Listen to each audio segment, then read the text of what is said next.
છોટાઉદેપુર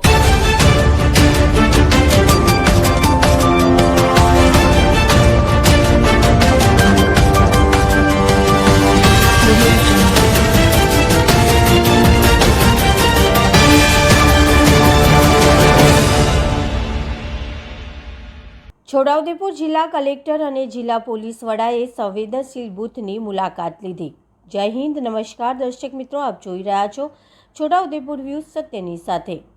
છોટાઉદેપુર જિલ્લામાં આવનારી સ્થાનિક સ્વરાજ્યની ચૂંટણીને ધ્યાનમાં રાખીને તંત્ર દ્વારા સુરક્ષા અને વ્યવસ્થાની વ્યાપક તૈયારીઓ હાથ ધરવામાં આવી છે। બોડેલી નવરચિત નગરપાલિકાની પ્રથમ ઐતિહાસિક ચૂંટણી આગામી 26 એપ્રિલે યોજાનાર છે।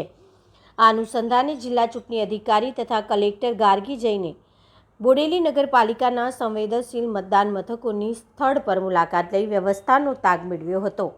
તેમણે મતદાન મથકો પર ઉપલબ્ધ સુવિધાઓ, સુરક્ષા અને મૂળભૂત વ્યવસ્થાનું સૂક્ષ્મ નિરીક્ષણ કર્યું હતું।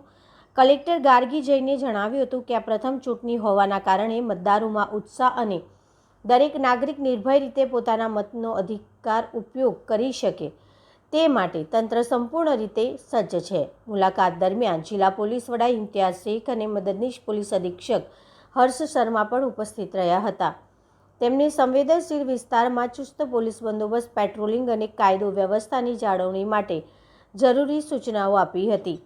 આ પ્રસંગે પ્રાંત અધિકારી, મામલતદાર સહિત વિવિધ વિભાગોના અધિકારીઓ અને કર્મચારીઓ હાજર રહ્યા હતા।